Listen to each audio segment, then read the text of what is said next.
I've always been somebody who sets goals and goes for them. And I've been noticing recently that as I look back on some of those goals, some of them really energized me, but then others kind of drained me. And I think that really what solidified this for me was my most recent race, which I talked about last week.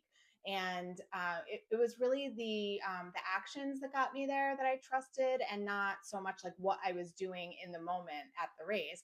And so that's what I want to talk about this week is action goals and what that means. And for me, I found that it makes working towards a goal or some sort of like end game much more sustainable and much more enjoyable. Before I really leaned into this concept, I was really focused on those outcome goals. And a few examples of that, I think probably the best is weight loss.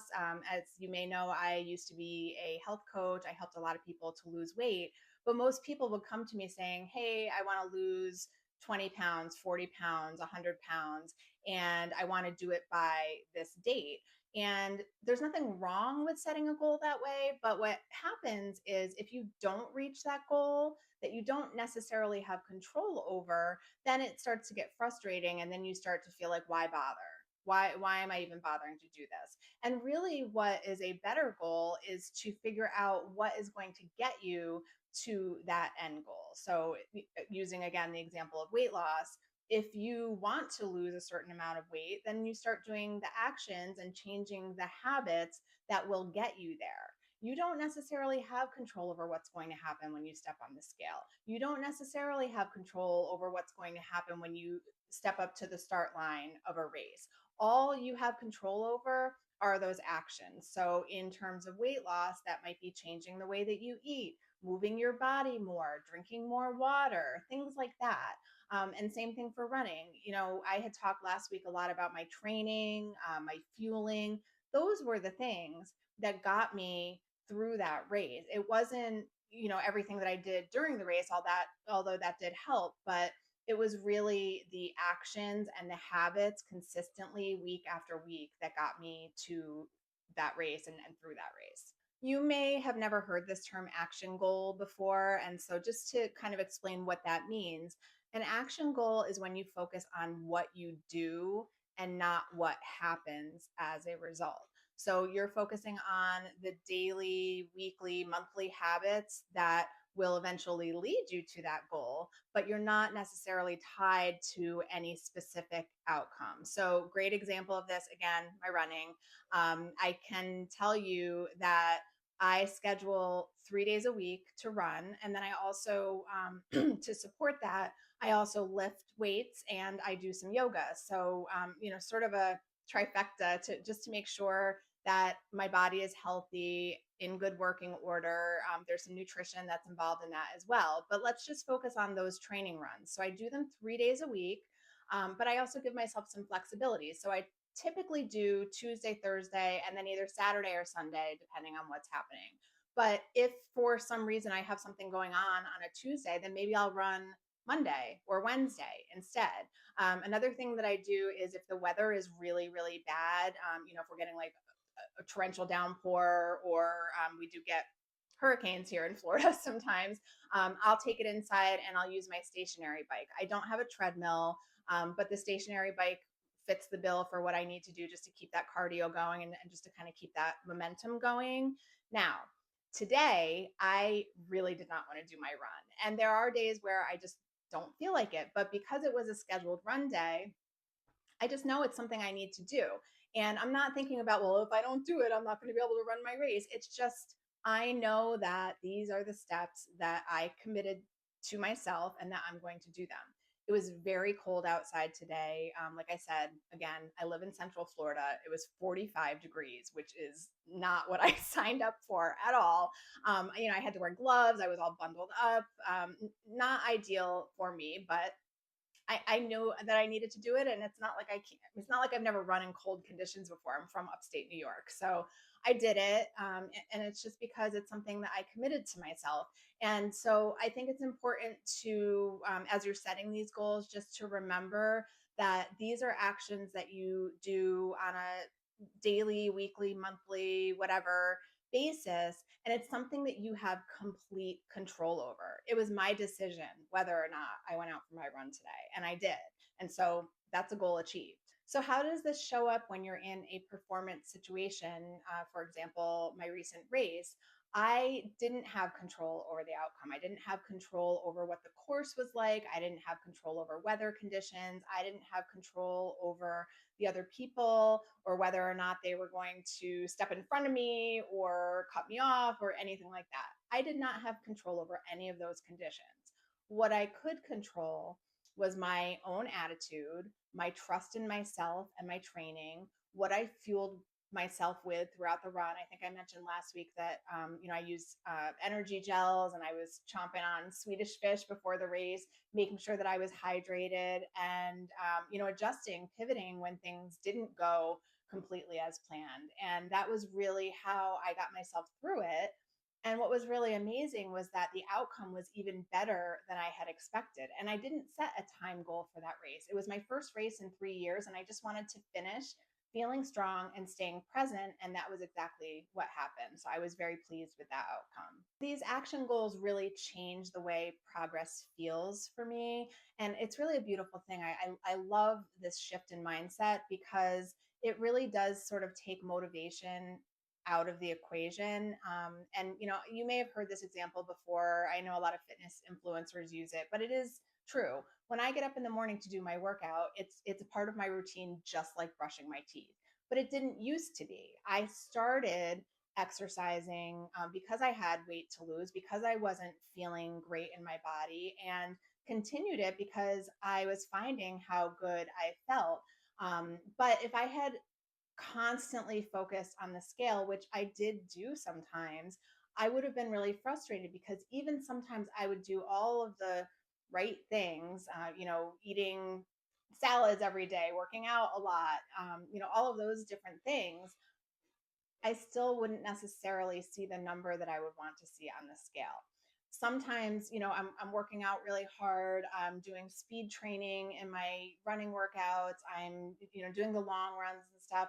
And then if I focus on like, I want to run this certain pace, or I want to be able to finish this distance in this time, that doesn't always happen. And so if I were really focused on that end outcome and it doesn't work out the way that I wanted it to, then you can see how that would make you feel kind of depleted and like, why am I even bothering with this? But if you're focusing on those actions instead, then you can be proud of yourself almost every single day, every time that you stick to the plan, or even if you have to pivot and adjust it a little bit, it still gives you something to be proud of. And then I just think that that's such a beautiful thing. How does this work in my own life? I've already told you about my running. I have a consistent plan that I follow, and I adjust if I need to. I've also mentioned that I'm a writer working on a novel, and I put that aside for a little while, and I'm just kind of coming back to it. So I haven't set goals for that yet, but what it will look like is likely spending a certain amount of time on it, a certain number of days a week. For example, last year when I was working on my first draft of the novel, I set a goal for myself to write 1,000 words 5 days a week.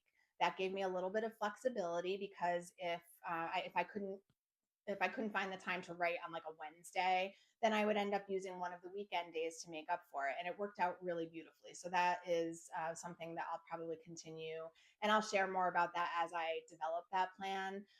And then another thing that I think is really relevant to this is building this brand and making these videos and writing my Substack essays every week. And so I did create a calendar and a plan for all of that. I have days for drafting my outline and coming up with topics. I have a day for actually doing this filming, and then I have a day for editing, and then for posting, and a day for writing my Substack essay based on the outline that I also created for this. So it's very manageable. But again, if I tied the outcome to this instead of the actions, then I might be looking at my numbers right now and being like, oh my gosh, nobody's watching these, nobody's reading, but it's still so early. And I know that building these habits, doing these actions over time is what is going to get me there. And really, just like in life, too, I prioritize sleep. I make sure that I'm in bed by a certain time and that I get a certain amount of sleep. I worry about making, I don't worry about it, but I make sure that I drink enough water and that I'm nourishing my body to support my running. And those are all things that are completely in my control as well. And so I would encourage you to look at your life and things that you would like to accomplish, and then dial it back and look at what are the actions that could help to get you there, not necessarily being married to, and this is what I want as the result.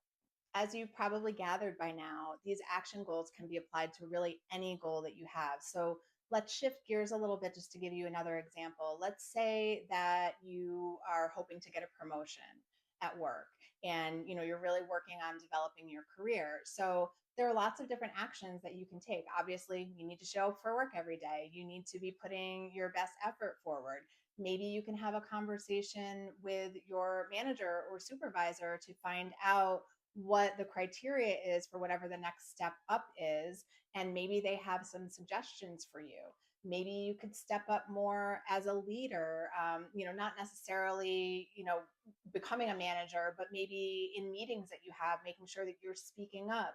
Maybe, pointing out different ways of doing things, or maybe coining a new procedure or a new way of doing something at your job. There are lots of different ways of doing that, but I just want to give you a few examples because I know I talk about my running a lot. That's just been really first and foremost in my mind because that's really a big piece of what my goals are tied to right now. But you can really look at this from any angle, from anything that you want to achieve, figure out what those actions are, create a plan that does have some flexibility to it, and then follow that plan.